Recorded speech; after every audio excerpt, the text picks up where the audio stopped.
Welcome to Chaos to Control, the podcast that's dedicated to helping you navigate that ever-changing landscape of business and remote work.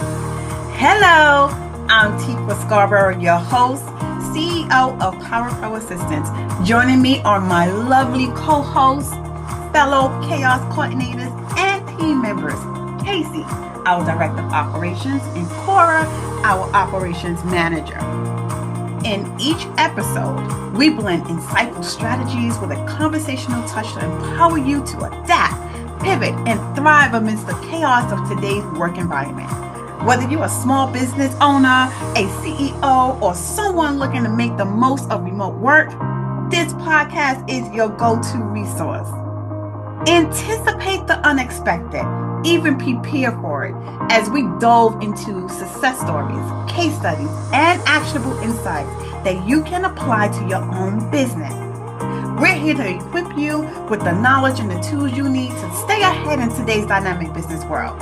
So whether you're tuning in during your commute or your well-deserved coffee break, thank you for choosing Chaos to Control as your source of inspiration and education.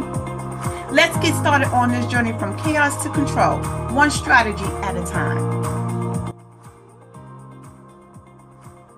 Well, welcome back to episode 3. I can't believe that we are on number 3. We are so excited. So I am Tikwa Scarborough, and we have here our co-host, Casey Almeida. Today, Cora could not make this recording, but we send our love to her. We love you, Cora. As we move along in this episode, I'm going to ask you, are you managing your business solo? Feeling overwhelmed with tasks? Wondering where to start when it comes to delegation? We're going to discuss the key areas where you might need assistance and how to effectively set up for delegation. So this quarter's theme has been talking about the importance of delegation.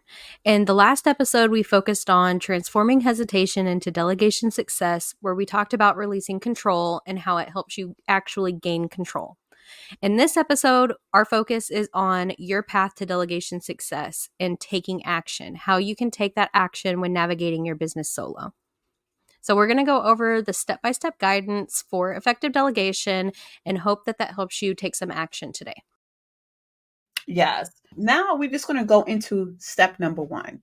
And we talked about this on our last 2 episodes, which is the first episode was transforming from hesitation to delegation success. And the second episode was unlocking success through delegation. If you have not heard any of those podcasts, please go back and listen to those podcasts and then come back and take the step-by-step guidance and working through your effective delegation. So let's talk about that task audit. Casey, we love our time audit assistants. We have used it for ourselves, and some of our clients have used it as well. This is one of the tools that we do ask some of our clients that come to us and don't know what to delegate, and we send them the task audit assistant. So when we talk about setting time aside to list out all your current tasks, whether it's big or small, now this is something that you should be dedicating time to do, because you're going to still be stuck in the rut if you don't take the time out to do that. We always say that if you don't put the work in, you're not going to get the results. If you put the work in, you're definitely going to get the results. And sometimes it may be a slow movement, it may be a fast movement, but it all depends on the time that you put into it as well. The second thing is that once you put in a list of your current tasks, you're going to categorize that task based on their importance and urgency. So that is where the organization comes in, where it's like, what is important and what is the least important? What is like the high priority? Like what is urgent? So these are the things that you want to categorize in your task, whether it's a project, big or small, or just those mundane tasks that you really don't want to do.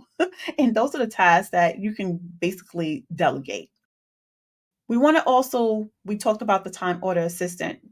You can use a simple spreadsheet to list out all the things and tasks or projects that you're currently working on so that you have time to be able to have time to work on certain things by characterizing those items and then organizing it. And then also, that's what we call audit. That's why we have that time audit assistant, so that it can organize it and it's nicely well created in a way that is organized where you don't have to do much but put in the task and then the time, and it automatically calculates how much time you are spending with that. Yes. So Tikwa and I ended up staying up till 3 a.m. one day when we got the idea for the task audit. So we had a potential client that we had an interview with, and they wanted to know, they definitely needed help, but they didn't know where to start and wanted to know, like, do we have a way to help them organize that and figure that out? And so we saw that as an opportunity, and we said, you know what, this could be useful to many business owners out there, people that are navigating their business solo and they really want to get ready to take action, but they don't know where to start. And in the end, that helps us as the virtual assistants, as business support service providers. It helps us really know where to get started and help them in the best way that we can when the business owner knows what they're delegating in the first place. And so we decided we could help our clients and our potential clients, and we decided we wanted to make it a free resource for any business owner out there, because everybody needs to know where to start, right? So we stayed up till 3 a.m. one day making this spreadsheet, and we realized it is a super useful tool. And taking that time and setting that time aside to really do that task audit and figure out where you're spending your time, what it is that you are doing, what you should not be doing, and what you could stand to delegate, the things that you love to do, the things that you don't love to do, and really figure out, like, what is it that you really want to focus on in your business? And if you're not ready to get there, how can you get there? And those are going to be the next steps that we're talking about today, which is really taking that task audit that you do, whether it be on your own, using our free resource, or just writing it down on a checklist and just taking that time to figure out those things and what are the steps that you can take following that. Exactly. Yes. 3 a.m. Lord have mercy. But pretty sure that our fellow entrepreneurs out there can relate to those 3 a.m. staying up working and then also working on our clients' stuff as well, client business. So the next step that you need to take is prioritize your tasks. Review your task list and identify what are high priority activities directly related to achieving your business goals, because that's ultimately what we want to do. We want to achieve those business goals.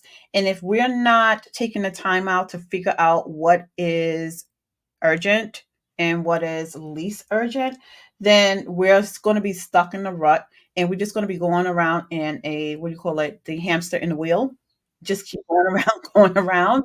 And we don't want to do that. We want to be organized. We want to be efficient and also meeting our business goals. And I know that for us at Power Pro, we have really struggled with that in the past, but we was very intentional about it this year, where we was like, we need to really identify what our business goals are and be intentional about it, and then write down what was high priority and what was least priority. And it has been working. That's why I said you have to put the work in order for you to receive the results. Yes, do the work now so that you don't have to do all the work later. Yes. Yes. Oh my God. It saves so much time.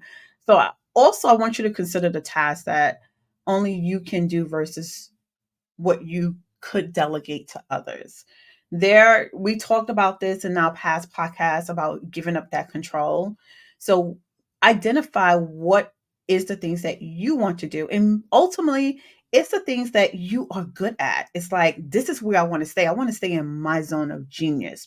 I don't want to have to worry about everything else. So taking what you did with the time audit and identifying all these things that I don't want to do, these are the things that I want to delegate to others. So then finding the key team members that you need to have those skill sets to be able to do those things. So for example, we know that Administrative stuff take about 40% of our times as business owner, because you cannot do a business without doing an administrative task. That takes up a lot of our time. So delegating that to someone who is an expert, executive assistant, a virtual assistant, a freelancer who is skilled in those things, where it's not going to take up a lot of time because they have processes that they do in order to get the job done. That is not your zone. That is not your genius. So this is where we talk about what the tasks that you can do versus the tasks that you can delegate to others. Then the third thing is focus on tasks that align with your core competencies, and then also provide the most value to your business. So those are the three things when we talk about prioritizing your tasks that are very important. These are key crucial things that you should be doing in your business. So, when focusing on tasks that align with the core competencies, like Tika was talking about, it really helps you decide what it is that you dedicate most time to. What are the skills that you have that you're best at? It's going to, it makes you an expert in it. So, it's going to take you less time than it would someone that is not skilled in it. So, stay with the areas that you're skilled in, or plan to hire an expert that is skilled in that area while you're preparing more mundane tasks to delegate, so that it is just taking it off your plate and that it's quicker. But really highlighting on those skilled tasks, something that is going to save time versus delegating it, you're really able to weigh out those tasks by prioritizing them like that. So going into the next step is documenting processes. So I just want to tell you a little story before I even get into the steps. When we document, this was ingrained in my head as an executive assistant. Okay. And you don't have to be a business owner to write down a process. So, as being in the administrative industry and growing in that career. So now I'm a senior executive assistant. So this is just a breeze to me right now. I have a lot of documentations that I write that I have that are step by step that I can transfer over to whoever steps into my seat whenever I decide to retire. So documenting is something that my supervisor ingrained in my head. When we used to talk about my career and me advancing in the career and me becoming a supervisor, she always talked about documenting everything. That means documenting everything that you do in your processes, and then also documenting those conversations that you have with your team members, the things that we spoke about, and then following up with them with what was said. So this here, we're talking about something a little bit different, is documenting the instructions for your team members. But also you want to also incorporate those conversations that you had so that everybody is on the same page. So when you select a suitable delegation for outsourcing, you want to document the step-by-step instructions from your business, because everybody's process is, they may have the same system, but your process is different. It varies from industry to industry. And most likely, like say, for example, for event planning, it may be similar, but the process is going to be a little bit different. So even if you do have someone who is skilled in that area, they still need a document, a step-by-step document, and that is called a SOP, which is a standard operating procedure. This is something that you should have in your business, from how to manage your emails to how to manage your calendar. You need that step-by-step process. You may think that, oh, well, I can just hire an admin and they can just figure it out.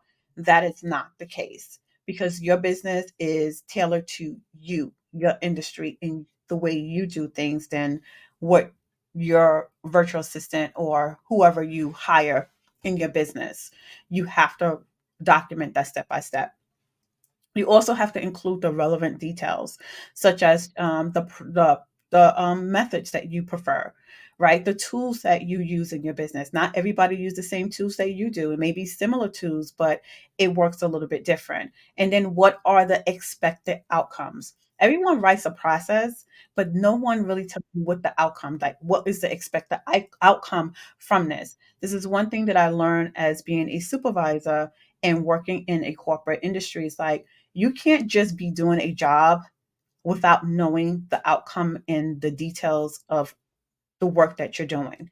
You have to love what you're doing and then want to know, even though it's not relevant to your job, but it may somehow impact you in some way by knowing the industry, by knowing what is the objective and your goals and the vision of the business.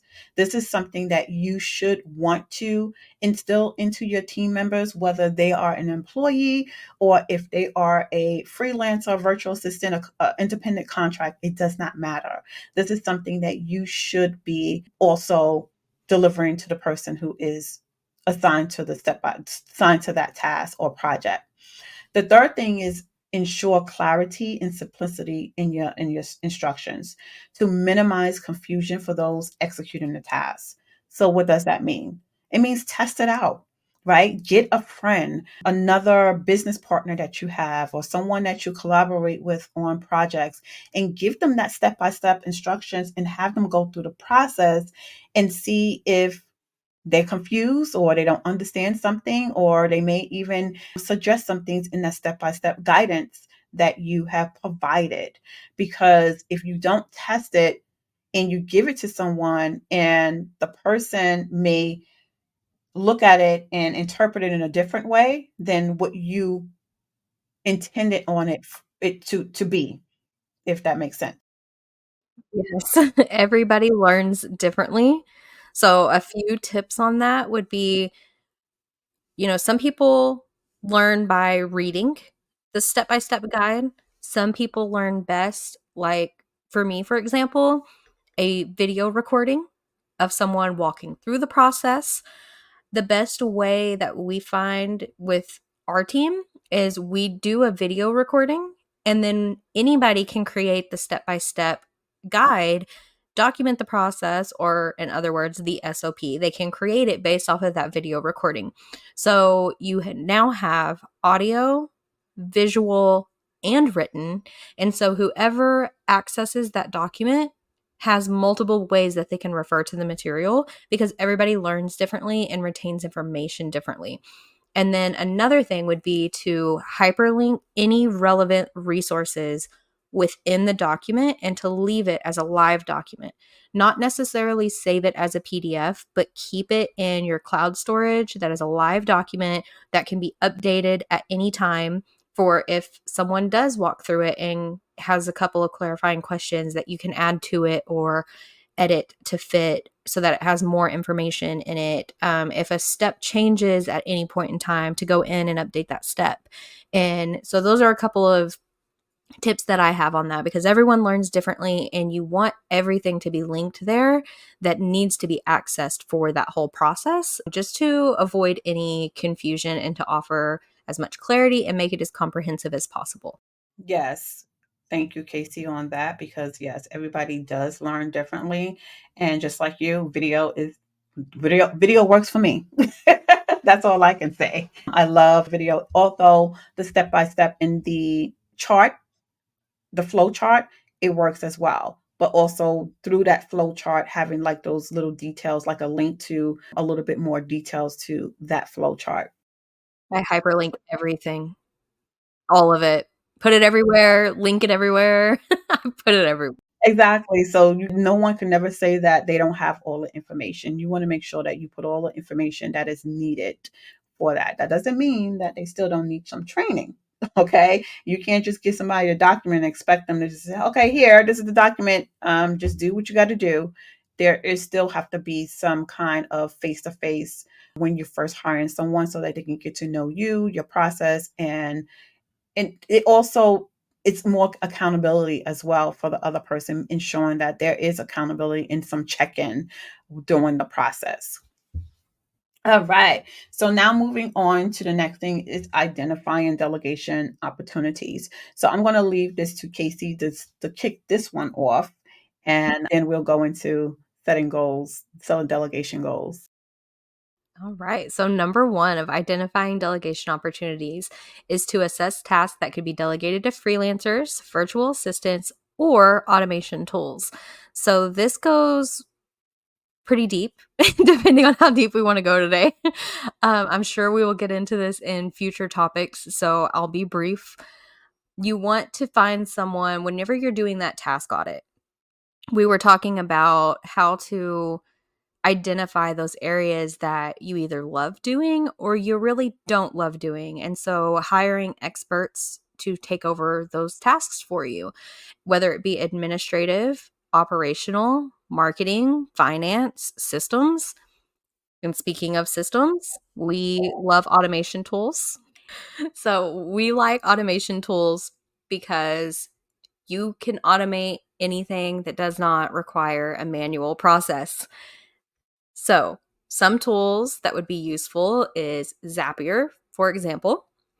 It helps you integrate tools and set triggers and automations. For example, one that I like most is if we get a new lead for our Power Pro, say someone books a call, books an interview with us, Zapier triggers it to automatically be uploaded in ClickUp. And ClickUp is a project management tool that we use and how we manage and track and report all of our task information. And so when Zapier automatically adds it to ClickUp, it automatically adds a checklist of all the things that we need to do when that lead comes in, all the manual things that need reminders, or it lets us know that the automation was completed, of what's been done, what needs to be done. And so automating everything that you can in your business is a game changer. And then that helps you really focus on the things that you need to be focused on versus all the tedious things that are taking up all of your time from growing your business. And number 2, we look for repetitive or time-consuming tasks that don't require our unique expertise. So, right along with the topic here, any recurring task is where you're going to really document those processes. Any recurring task in your business should have an SOP or standard operating procedure document. And that gives you a step-by-step guide that is being built out and preparing you to delegate it when you're ready to. Either that or just refer back to it when you need clarification. Recurring tasks it just helps you keep on track. So really documenting those things and putting them in place and having those reminders really keeps you on track with your goals and making sure that all of the work in your business is getting done. Number 3, consider outsourcing the task like administrative work, social media management, or customer support. So, for example, one of those recurring tasks would be, say, if it fell under social media management, would be the content creation. Say you are a speaker, or for example, I'll just use the podcast as example. If we do one podcast every month and we are going to repurpose the content for the remaining of the month, we can have an SOP on what our preferences are, what templates to use, what tools to use, and do video recordings of everything that we want, the objective, the end result that we're wanting from our content creation. We're able to delegate that to someone that is an expert in content creation or social media management. And they can come to us for any clarifying questions. And so, like Tikwa mentioned, if there still needs to be a face-to-face. So if somebody has clarifying questions or somebody needs help with something or they need to get on a call to walk through some things, we are fully available for that. But that is a recurring task that they have all of our preferences and all of the guidelines to at least do the drafts and everything for our approval. And so really documenting those repetitive tasks and hiring experts to do that is a game changer and takes so much time out of your day to focus on the things that really moves your business forward. Casey, I love you talked about the recurring tasks and using the social media as an example. This is for anything in our tasks. Even if you're working with an assistant, either whether you're setting up the recurring task or if you outsourcing to a virtual assistant, they should be setting up these things as well, recurring, using templates and like when you send out an email. So for example, like one of our clients, when we do the customer service, once we did that first contact with the telephone and then following up with an email. So having those templates ready for whatever communication that you have via phone call, whether it's the pricing or they're ready to book, and then having a link for them to do their deposit, to hold their dates or whatever. These are all the things that needs to be documented for that process, for you to identify what it is, the things that you need to outsource, because maybe it's not the whole process that needs to be outsourced. Like with one of our other clients, they just want us to be the first means of contact within the hour, and then after that they do the rest of the work. So it depends on what your style is and how much you want to be involved in the process, or if you just want to delegate that whole process to a team member, whether it's administrative work, social media, or just that customer support that you want to delegate to outsource from your business. But these are some of the things that we do here, and we do a great job with setting up those step by step guidance so that we can delegate to our support staff. So the way our structure is, we have it really tailored to the needs of our clients, making sure that they get that face to face with our executive assistants. And then we have our support staff that are taking care of more of the mundane tasks, giving the assistants more time to focus on the client. So that is the way we structure our business. And then having those documented, like I said, document, because those things are going to save you time. And again, just going back to the beginning, it's going to take some time to set it up, but it's going to be worth it after you have set up all your templates and everything that you need to prepare for a new team member. If this is your first time ever hiring a team member, you're going to be well prepared if you are using the tips that we are talking about today on this podcast. So moving on to set delegation goals. When we talk about setting those delegation goals, we have goals for everything. We have goals for our business. We have goals for our personal life, but you should be setting goals to have a clear, defined delegation goal, such as reducing your workload by certain percentage or freeing up a specific number of hours per week. And we all know as business owners, we can use 5 hours a week of free time to do anything. So just quoting with one of our clients said that she felt so good that she was able to first time, I don't know how many years that she haven't took vacation, I think it was 3. in 3 years, that she can take 2 weeks vacation without having to worry about her social media or the things that's her daily operations of her business. That speaks volume.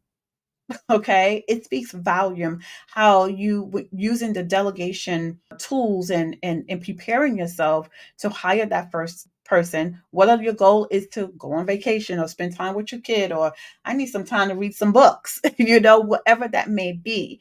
You have to set up your delegation goals. And then the second thing is also establish the measurable metrics to track your goal, right? You want to track your progress of the delegation. Is it working? Is it really freeing up my time? How much time am I being freed up? And it can be a number of tasks that's delegated or the time saved through delegation. Everybody's goals are different. And I know for me, it's time. I just need time that I want to sit down and just veg out and just watch some TV. And that would be my self care. The third thing is break down your delegation goals into manageable milestones to keep yourself motivated and focused. If you don't break it down, that's just like breaking down your task of a big project. You are not going to be able, like if you have a project for a client and it takes 6 to 8 weeks, you're not going to be able to do everything within, say, for example, 2 weeks or 3 weeks. You need that 6 to 8 weeks to kind of break down what needs to happen first before you start working towards completing the project. So it's the same thing as your delegation goals. You have to make it manageable for you to also keep motivated, keep your team member motivated, and then also so that you can stay focused on your goals in your business as well. Yeah. I think a good example for that would be email and calendar management being a starting point. If you can get someone to help you with the administrative tasks that are delegatable, that are repetitive, if you can get someone to start there with the intention that you're wanting to grow as you're reaching these delegation goals that you have set. This person is in your business, learning about your business, learning how you work, learning your preferences, learning about how you communicate with your clients or customers, and really getting a feel for the business. Say because that person has freed up some of your time, you were able to focus on marketing, for example, and you were able to bring in more leads, which gives you a larger budget to reach that next delegation goal. Then the first thing I would think of would be to have that person already in the email and calendar doing the lead management. So if you have a lead come in, getting them booked, sending the first pieces of communication, all of those repetitive things, following that process that you've built out. And then say all of that pays off, and your next delegation goal would be to delegate some of the marketing so that they can continue to bring in the leads that they are then being the first point of contact for and handling the process that your leads go through. And then you've started delegating, then you've gone out of administration to multiple departments, and then you're getting business support. You're getting operational support for your business to help you focus on growing the business or just taking time off. And so that would be a good example of how to start from where you can at the moment and then grow into where you're wanting to go. As we end this episode, how can we help you? Well, you can start by attending our workshop. You can join our upcoming delegation workshop where you'll learn advanced strategies for effective delegation and also receive personalized guidance on implementing delegation techniques tailored to your business needs. Everything we talked about on the podcast today, we will be highlighting and working with you on in our upcoming workshop. So we will have a delegation toolkit that you'll get access to, and it will offer you our Time Audit Assistant, our SOP guide on how to build out and document those processes. We'll help you prioritize those tasks, identify the delegation opportunities. What are the things that you're wanting to outsource? What is taking up your time? What do you need an expert in? What is taking up all of your time? And we'll also be able to talk it out and help you set those delegation goals. Where are you at in your business today, and where do you want to be in a few months? And so we will be walking through all of the things that we talked about today on how to take action, and we can walk right alongside you while you do that. And then also accessing those resources through the workshop, where you'll gain access to the materials, including the templates, guidelines, checklists, all those things to help you, that is designed to streamline the delegation process so that ensures success every step of the way. And who doesn't want accountability and support? I know that I have a team, right? That keeps me accountable every single day. And the support is, oh my God, it's beautiful. So the benefits from ongoing support and accountability from our community of entrepreneurs committed to mastering the delegation. So you'll receive those regular check-ins and feedbacks and encouragement to stay track on your delegation goal through our membership as well. We hope that this podcast has provided some clear direction and some step-by-step guidance on effective delegation. That is our top goal, is to meet that so that you are provided these step-by-step guidance. If you have any questions, you can reach out to us on any platform, and we will definitely get back to you. So as you navigate your business journey solo, go back and listen to our first 2 podcast episodes along with this one, as we highlighted this quarter's focus of the importance of delegation, from realizing that you need it, realizing that releasing control is helping you gain control, and then this one to help you take action. And through all of that, remember that delegation is not about relinquishing control, but empowering yourself to focus on what truly matters. Thank you to our fellow Chaos coordinators for tuning in to an episode of Chaos to Control with the Power Pro Assistance team. We look forward to sharing more insights and strategies with you in our future episodes. Until then, stay inspired, stay motivated, and stay in control, one strategy at a time.